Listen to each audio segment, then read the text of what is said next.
നമസ്കാരം. യൂറോപ്പിലേക്കുള്ള യാത്രക്കുള്ള നിയമങ്ങൾ പൂർണ്ണമായി മാറുകയാണ്.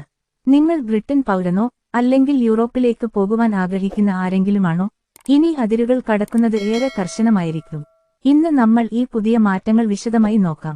2025 ഒക്ടോബർ 12 മുതൽ EU എൻട്രി എക്സിറ്റ് സിസ്റ്റം തുടങ്ങുന്നു. പുതിയ യൂറോപ്യൻ അതിരുകൾ നിയന്ത്രിക്കുന്ന entry exit system EES 2025 October 12 ആണ് നിലവിൽ വരുന്നത്.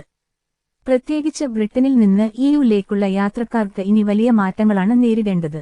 ഇതിനുശേഷം ബ്രിട്ടീഷ് പാസ്പോർട്ട് ഉള്ളവർക്കും മറ്റ് വിസ ആവശ്യമില്ലാത്ത രാജ്യക്കാരും EU അതിർത്തിയിൽ എന്തൊക്കെയാണോ ചെയ്യേണ്ടതുള്ളത്? നിങ്ങളുടെ മുഖവും 4 വിരലുകളുടെ ഫിംഗർപ്രിന്റും എടുക്കും.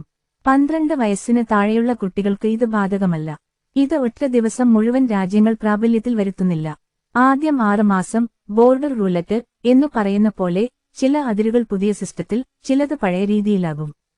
2026 ഏപ്രിൽ 9 ആണ് ഈ പ്രക്രിയ മുഴുവൻ EU അതിരുകൾക്കായി പ്രാബല്യത്തിൽ വരുന്നത്.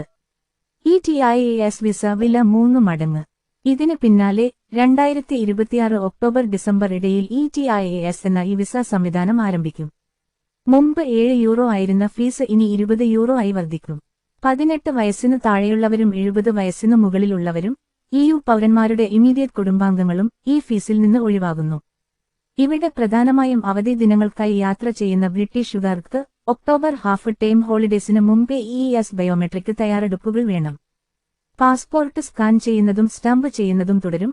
അതേസമയം പുതിയ വിവരങ്ങൾ EESൽ സെൻട്രലൈസ്ഡ് ഡാറ്റാബേസിലേക്ക് പോകും.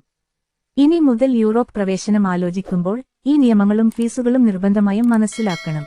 നിങ്ങളുടെ യാത്ര സുഗമമാക്കാൻ യൂറോപ്പ് വാർത്താ വിഷൻ മലയാളമിന്റെ ഈ അപ്ഡേറ്റുകൾ മറക്കാതെ നോക്കൂ. ഇതുപോലുള്ള ഏറ്റവും പുതിയ യൂറോപ്പ് വാർത്തകൾക്ക് ചാനൽ സബ്സ്ക്രൈബ് ചെയ്യൂ, ലൈക്ക് ചെയ്യൂ, ഷെയർ ചെയ്യൂ. കമന്റിൽ നിങ്ങൾക്കുള്ള സംശയങ്ങൾ പറഞ്ഞോളൂ. നന്ദി.